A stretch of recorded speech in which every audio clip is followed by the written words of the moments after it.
안녕하세요 여러분. 쏙닥쏙닥 그림 이야기를 들려줄 박쌤입니다. 오늘은 여러분께 어떤 색다른 명화를 소개하면 좋을까 고민하다가 바로 이 그림이면 좋겠다 싶어 준비를 했습니다. 다들 실제 본 적은 없어도 여기저기서 한 번쯤은 들어봤을 법한 그런 그림이죠. 이 목류도운도는 조선 최고의 화가 안견의 최고 걸작으로 평가받고 있습니다.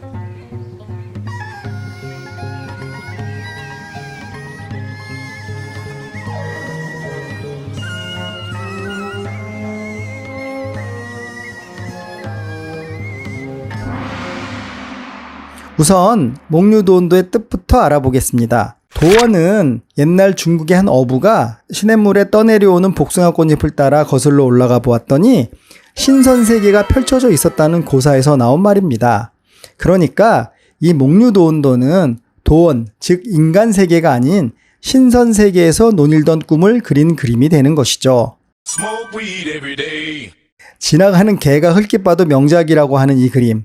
이 그림이 더 대단한 이유는 사실 따로 있습니다. 꿈을 바탕으로 그린 이 그림은 놀랍게도 안견 자신의 꿈을 그린 것이 아니라요, 바로 안평대군의 꿈을 바탕으로 그린 그림이라는 것이죠. 1447년 4월 어느 봄날 따뜻한 아랫목에서 잠을 자던 안평대군은 꿈을 꾸게 됩니다. 절친 박팽년과 함께 아름다운 골짜기를 찾아가 피크닉을 즐기고 있는데 어라? 누가 봐도 예사롭지 않은 포스를 풀풀 풍기며 나타난 자연인이 무엇인가를 가르쳐줍니다. 저짝 북쪽으로 가면 도원 신선세계가 있어. 꿈속에서 자연인의 말을 들은 안평대군과 박팽년은 그의 말을 따라 산속으로 들어가게 됩니다. 한참을 걸어 올라가도 신선세계는커녕 험난하기 짝없는 산길만 구말리. 신선세계는 얼어 죽을. 신선세계를 보려다가 호랑이밥이 되게 생겼다고 판단한 안평대군과 박팽년은 그만 다시 돌아가기로 결심한 그때 웬 돌계단이 보이는 것입니다. 그 순간 박팽년의 뇌가 빠르게 돌아가면서 싫다는 안평대군을 끌고 돌계단을 오르게 됩니다. 아니나 다를까 올라가 보니 무성한 초목과 구불구불한 계곡을 따라 난생 처음 보는 어마어마한 절경이 펼쳐져 있었습니다. 여기가 바로 신선세계로구나. 여기가 신선세계로구나 하고 입이 딱 벌어진 안평대군은 박팽년에게 이런 곳에 집을 짓는 것도 좋겠다고 말을 하고 있는데 저기서 또 다른 사람들이 하나둘 나타납니다. 이때 박팽년이 안평대군의 어깨를 툭툭 치며 말합니다. 쟤 항이랑 숙주 아니야? 그 사람들은 바로 네 그렇습니다. 바로 지편전 학자 채항과 신숙주입니다. 한참을 그렇게 아름답기 그지없는 무릉도원에서 논일던 안평대군과 그의 친구들. 그러던 그가 꿈에서 딱 깨게 됩니다. 그렇게 해서 부랴부랴 안평대군이 찾아간 것은 바로 안견인 거죠. 안평대군은 세종의 셋째 아들이자 그 유명한 수양대군 즉 세조의 동생입니다. 그러니까 안견은 자기가 직접 꾼 것이 아닌 그것도 남의 꿈을 남도 그냥 남이 아닌 왕자의 꿈을 그리게 된 셈이죠. 도대체 이 극한 어려운 일을 누가 해낼 수 있을까 했는데 우리 안견이 이걸 해냅니다. 대단하지 않습니까? 자, 목류도운도는 세 부분으로 나눠져 있습니다. 좌측, 가운데, 우측. 간단하죠? 자, 그런데 한번 사극 드라마의 한 장면을 떠올려 봅시다. 사극에서 선비가 글을 쓰거나 읽을 때 왼쪽에서 오른쪽으로 글을 읽었습니까? 아니면 오른쪽에서 왼쪽으로 글을 읽었습니까? 네, 바로 오른쪽에서 왼쪽으로 글을 읽거나 쓰죠. 당시 기존의 황국화를 그리고 또 감상하는 방법도 마찬가지였습니다.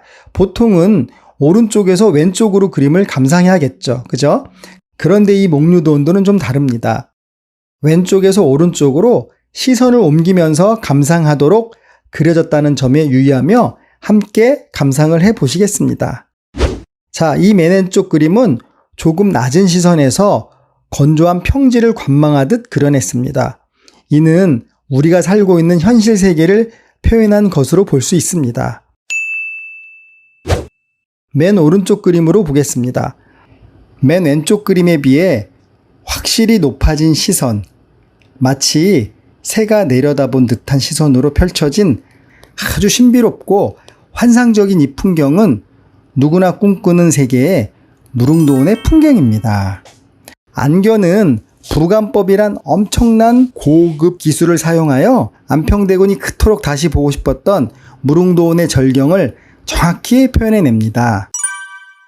그리고 마지막 가운데 그림, 딱 보면 아시겠지만 무릉도원에서 가장 많은 부분을 차지하고 있는 이 그림은 현실 세계와 이상 세계, 즉 신선 세계와의 아늑한 경계가 그려져 있습니다. 무릉도원으로 향하는 얽히고 설킨 골짜기, 정면으로 마주대는 험난한 기암 절벽들, 안평대군과 박팽년이 꿈에서 지나갔을 그 구불구불한 길이 이상으로 향하는 고통의 순간들과 닮아 있기도 합니다. 그러니까 안견이 그려낸 이 목류도원도의 가운데 그림은 이상과 현실의 간극에서 오는 고통을 표현한 것이라고 볼 수 있습니다. 영화 관상, 내가 왕이 될 상인가? 라고 관상쟁이에게 묻던 수양대군 세조의 대사이죠. 이 목류도원도가 그려진 시기가 공교롭게도 수양대군이 왕위에 오르기 위해 자신의 조카 단종을 폐위시킨 사건과 맞물려 있습니다. 우리는 흔히 계유정난으로 알고 있습니다. 안평대군의 꿈에 나타났던 채한과 신숙주 그리고 박팽년은 바로 이 계유정난 사건에 등장하는 대표적인 인물들이기도 합니다. 여기서 채한과 신숙주는 수양대군을 지지한 1등 공신이 되어 영의정 자리까지 오르게 된 인물인데요.